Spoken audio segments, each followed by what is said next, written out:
Hi friends, and welcome back to my channel. So today I just wanted to go into some of my thoughts on Dragonfly and Amber.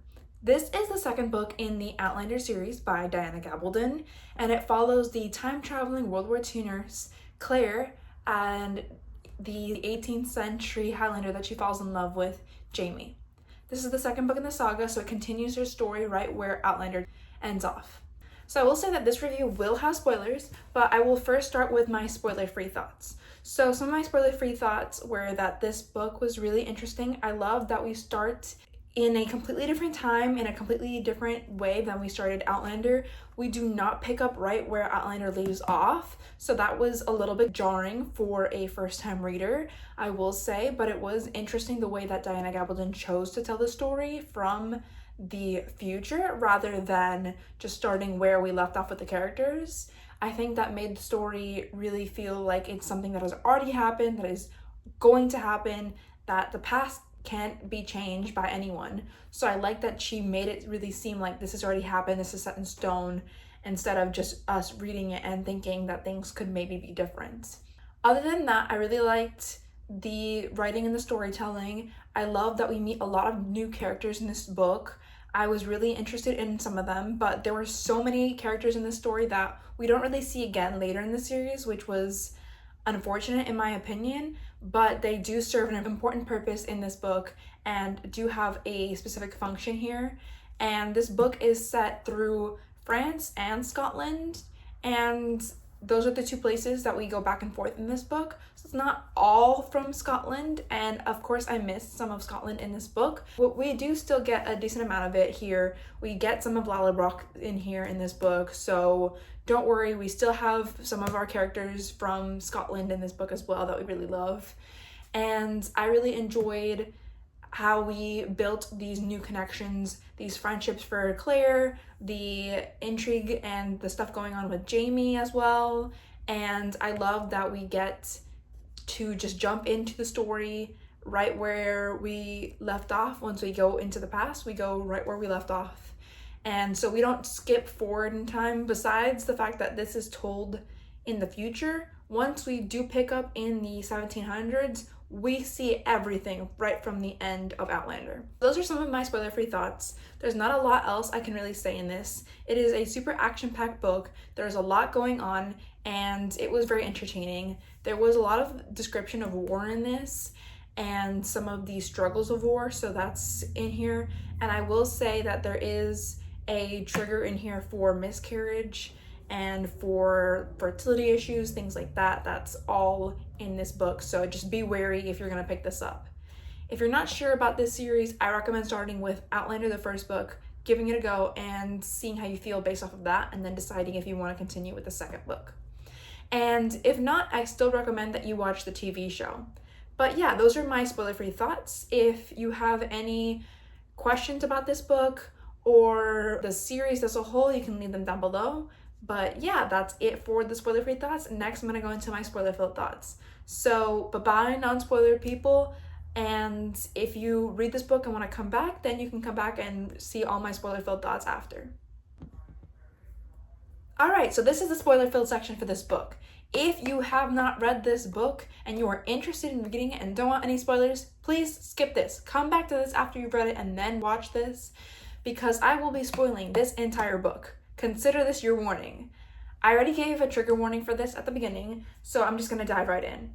So I took a lot of notes in my handy dandy journal because it's been a while since I read this. I think I read this in October, I wanna say, of 2024, and this was my first time reading it. So with Outlander, I read it once in 2020, and then I read it for a second time in 2024. But this was my first time reading Dragonfly and Amber, and for the rest of the books in this series, it's going to be my first time reading and reacting to them. So yeah, this was not something that I'd experienced before, so I really had a lot of enjoyment from it, and I wanted to keep going to see what the plot was like. I don't think that I got everything because I was just experiencing the story for the first time, but I did read the book, and as I read the book, I watched along with the second series of the TV show as well. I will say this was a very jarring start. I mentioned that a little bit in my spoiler-free thoughts, but we pick up in 1968, okay? So we start in 1968 and we start in Roger's perspective. And we're like, where are we? Who is this? I had no idea who we were following at first until I realized that Roger was the Reverend Wakefield's adopted son. And I was like, why are we in the 60s? But it gets explained very quickly. It is just very difficult to get into as a first-time reader because you're not seeing Claire or Jamie's perspective and you're starting 2 decades after Outlander starts.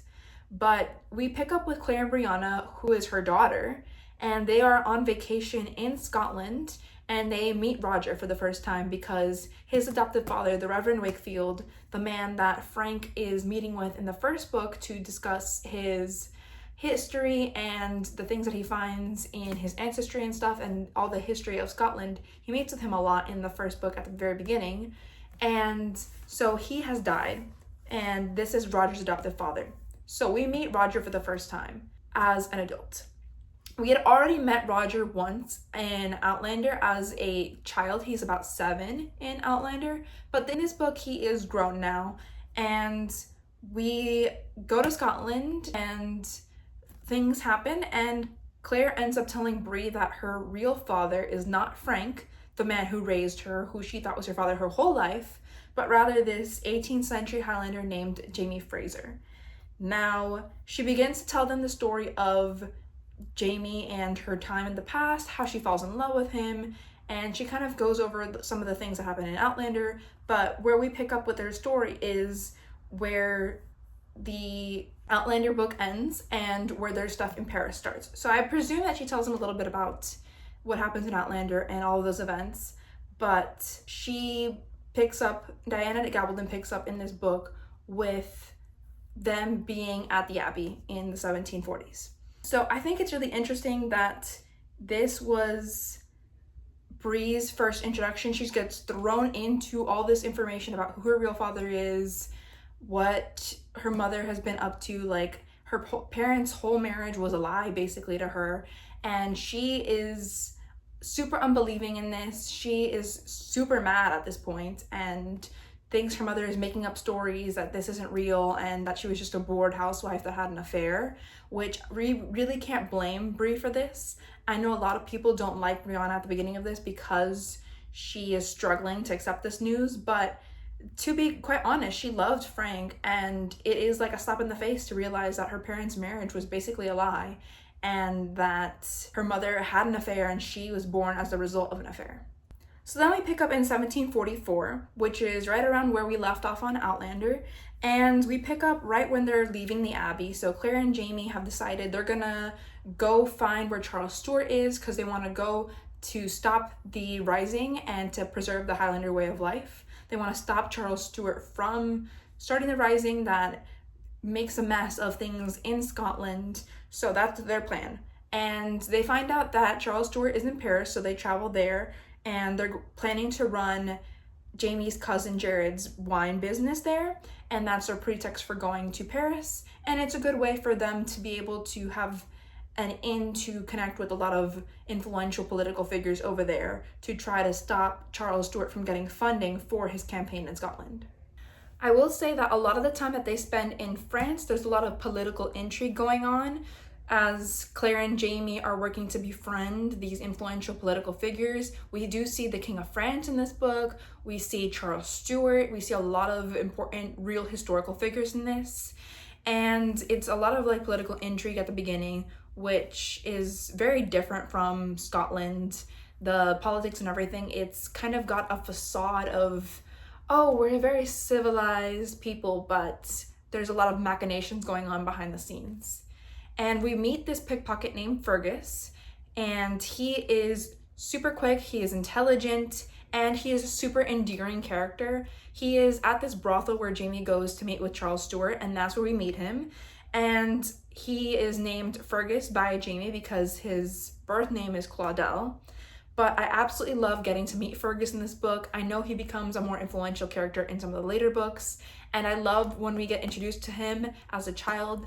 I think Fergus in this book might be maybe my favorite version of Fergus in this book or in Voyager. But I loved seeing Fergus in this book and getting to meet him. He is so heartwarming, and just one of the first characters that we get to meet there, but we meet a lot of different characters in France. In this story, we also meet a character named Alexander Randall, and when we first see him, Jamie thinks that he is Blackjack Randall because they look so much alike, and it really freaks him out. But we find out that he's actually Blackjack Randall's younger brother in this story, and also, shocker, Blackjack Randall survived the end of Outlander when he is stampeded at Wentworth Prison. We think he is dead, but nope, he is still alive. And this creates a moral quandary and a big dilemma that's going to affect Claire and Jamie throughout the story as they try to figure out what to do about him. I would say this is one of the biggest issues that comes between Claire and Jamie in this book and in this entire series, is the question of what to do with Blackjack Randall. Jamie promises Claire that he's gonna spare Blackjack for Frank's sake, but then he finds Blackjack trying to molest Fergus in the brothel, and he's like, no, I can't stand for this. So he decides to break his word and he's going to duel him.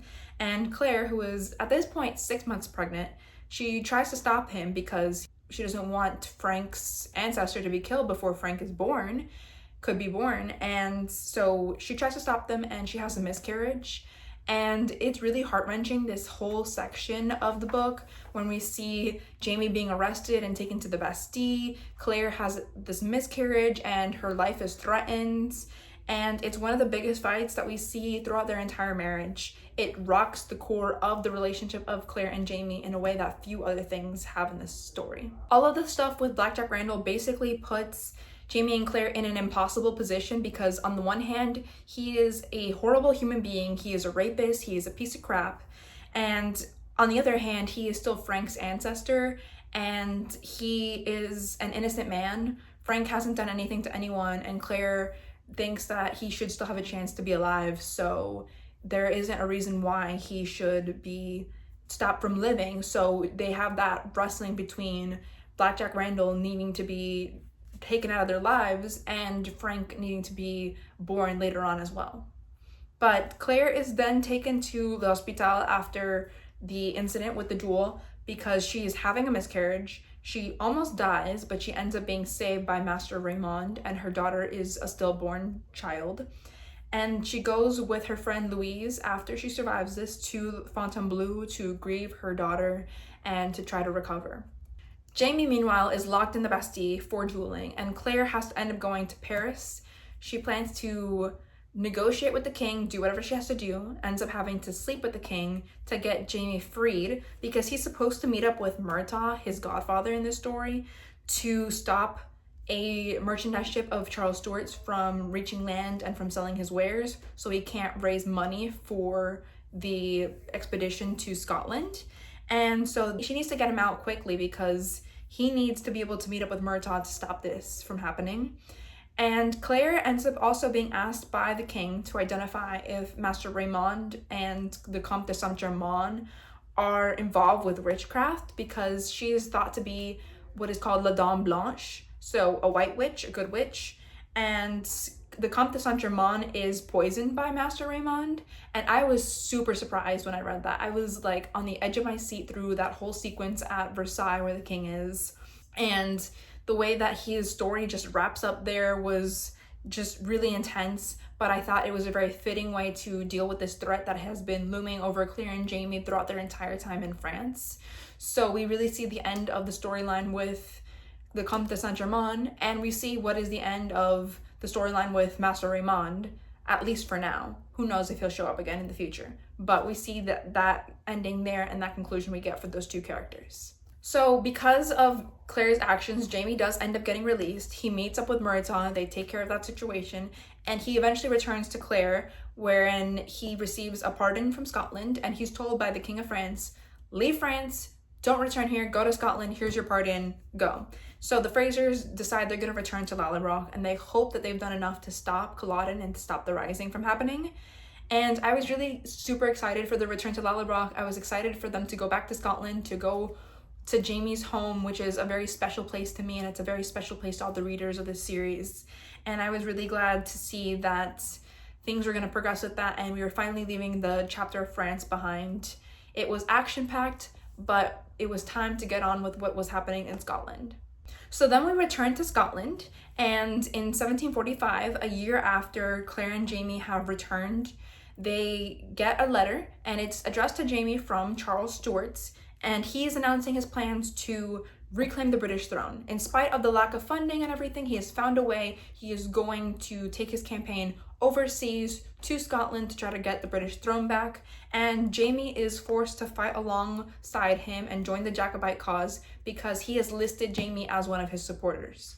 So he's basically manipulated Jamie into having to fight for him because he's already a traitor to the crown, so he has no choice. And so Jamie and the other men from Lalla join the Stuart cause, and they have initial victories at the beginning. They have a victory at Prestonpans, but soon their luck quickly changes. And at this point, Colin Mackenzie is very ill. We know from Outlander that he's had a chronic illness that he's lived with his entire life, but he is dying. And so he ends up dying in this book here, and Dougal joins the Jacobites and brings a bunch of the Mackenzies of Leoch with him to join the Jacobite cause. You begin to see at this point that the rising is futile. Like, there's nothing they can do to really make it successful. It's going to fail. It's bound to fail. And as a reader, you start to see the hopelessness of it, and you're like, okay, this is happening. This is terrible. And it was really just heart-wrenching and a lot to take in at this point, but very important that we start to recognize as a reader that even though Claire is a time traveler, they can't change everything about the past. Meanwhile, in Scotland, while Jamie and company are on campaign, Claire has joined him, and she ends up encountering Blackjack Randall again, who is trying to get help for his brother Alex Randall, who's very sick at this point. And he agrees he's going to give her information on the British troops, on their positioning, and all of that in order to get her to help Alex to try to heal him or to just give him some care so that he isn't in as much pain. And Charles Stuart ends up sending Jamie to the Frasers of Lovett, to his grandfather, the Old Fox, because he's trying to get their support for the Jacobite cause, and he believes that Jamie is the reason why Dougal and company ended up joining them, which is not the case at all, but that's what he believes. So he ends up going to visit his grandfather, and this is the first time that Jamie has ever met his grandfather, the Frasers of Lovett, any of them, and he claims that he has a medical ailment. The Old Fox claims that, and he sends his son to join the rebellion, but he stays back so that he can claim that if the rebellion is successful, well, he sent his son, and so he supported the Jacobite cause. And if it ends up not being successful, he could claim that his son went off of his own accord and that he was not a traitor.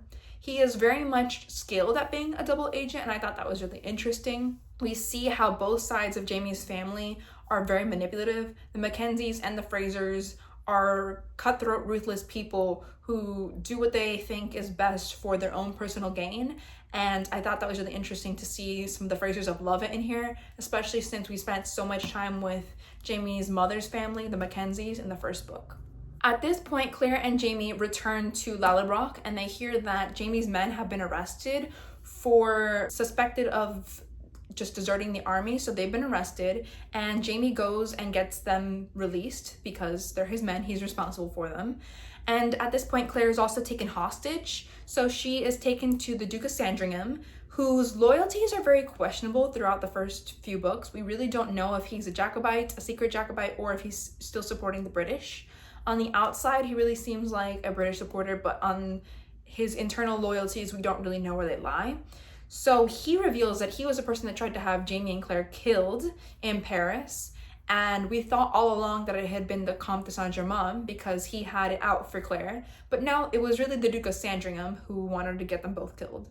So they then return to Edinburgh, and Alex Randall is dying. He doesn't have long to live, and his pregnant lover, Mary Hawkins, is married off to Blackjack Randall, and Claire and Jamie witness this, and then Alex dies. It's very heart-wrenching. We see that Blackjack Randall is very resistant to marrying Mary. He's telling Alex he should marry her, but Alex knows that Mary would be better off as Blackjack's wife or as his widow, so he decides to have his brother marry her, and he dies, and they are both grieving him. And here we understand why Frank thinks that Blackjack Randall is his direct ancestor. He's not, but he thinks so because Blackjack ends up marrying Mary Hawkins, who is his direct ancestor. So they think that they're related in that sense, but he's really a descendant of Alexander Randall. And we get closure on Alex and Mary's storylines, which had started in Paris. We met Mary in Paris as she's trying to be married off by her godfather, the Duke of Sandringham, and her father to wealthy Frenchmen, but she ends up not being married off. She ends up being raped at the start of this, so she is seen as spoiled goods, and there's a lot of things that go on with that, but I won't dive into that too deep. But we get an end to their storyline here, and we get to the eve of Culloden when Claire and Jamie consider killing Charles Stuart. They're like, this is the last resort. This is the only way we can save the Highlanders at this point, so they're thinking about whether or not they should kill him. As Claire and Jamie are discussing what to do about Charles Stuart, Dougal comes across them and he overhears this conversation and he blames it on Claire, so he tries to kill her, and Jamie ends up having to kill his uncle to stop him from killing Claire. So he realizes that he's likely going to be killed either by the Mackenzies or by the British. So he's gonna die either way, he thinks. So he plans to take Claire back to the Stones, and he does take her to Craignadoon so she can travel back to the future to where Frank is to seek refuge there because she is pregnant again, and she decides she will leave and go to the future to where Frank is for the sake of their child only, because she really wants to stay with Jamie, but he makes her go. So this is super heart-wrenching, it's devastating. We see them parting and absolutely understood why this needed to happen at this point, but it's still not something that I was unprepared for. That was still something that hurt me a lot. I cried during this. I was super emotional reading it, and it really seemed like the future was fixed. No matter what Claire and Jamie had tried to do, they couldn't really stop what was meant to happen, and Claire has to go back to Frank, to the future, and try to move on and live a life without Jamie. And Jamie plans to die at Culloden. He's like, I'm gonna die here. This is where it ends for me. So we are back in 1968 again.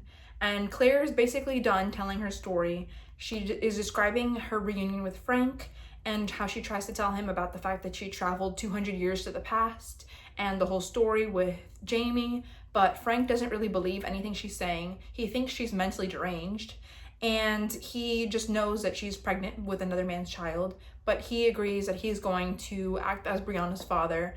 And the only major condition he makes to Claire is that as long as he's alive, Claire cannot tell Bree about Jamie. He must be the only father that Bree has in her life. She makes that promise to him, and Claire is faithful to this promise throughout his whole life. She never tells Bree about Jamie. And at this point, Bree storms out. She doesn't believe this. She's outraged. She thinks her mom's concocted this major story to kind of explain away her adultery. And Roger is unsure whether to believe Claire or not, but he tells her that he believes her, and he tries to sway Bree, because at this point, Roger's like, I don't know if this really happened, but if we really question your mother and make her confront the possibility of this being a delusion, like, it's going to cause more issues for her. So he tries to sway her, but she's really adamant that her mom just made this up, that it's fantasy, that it's fake. But that's where we end up with this. And then Claire also tells Roger one more thing. She tells him that she's looking for a woman named Gillian Edgars.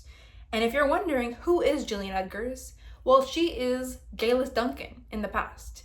In the modern day, she is known as Gillian Edgars. And if we remember from Outlander, she ends up telling Claire that she's from the year 1968. So she's got to be very close to going through the stones, and Claire wants to warn her and wants to tell her what happened in the past so that she can make a more informed decision about whether to travel through the stones or not.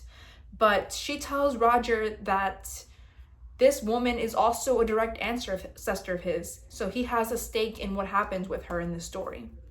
And so Roger, Bree, and Claire head to Craignadoon, and they end up witnessing Galis Duncan traveling through the stones. Claire calls out to her, but she still goes through, and she's killed her husband in the present day to go through because she thinks she needs a blood sacrifice.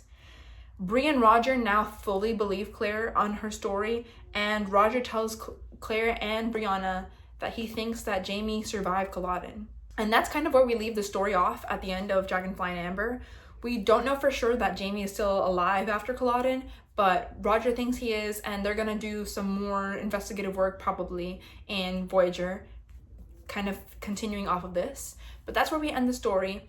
I really enjoyed this book a lot, but it's not my favorite in the series. I would say it's somewhere in the middle of the pack for me so far. I've read 7 of the books. I'm currently reading the 8th book, so it falls somewhere in the middle for me. But I really enjoyed this.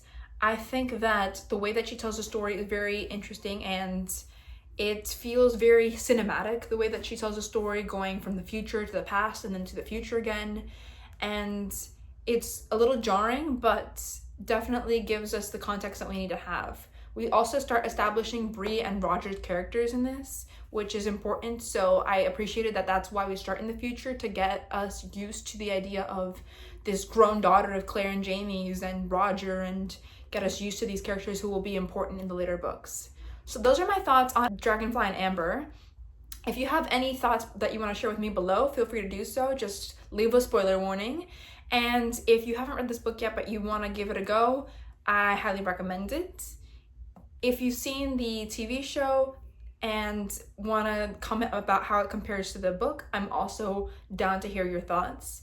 But yeah, if you enjoyed this video, give it a like and subscribe. And if you are just not knowing what to comment down below, you can just leave me an orange sun emoji. Leave me an orange sun because this book is orange. So leave me the sun emoji below to show that you've made it to this point in the video. But I hope that wherever you are in the world, you are doing great, that you are doing well, and I will see you for the next one. Bye!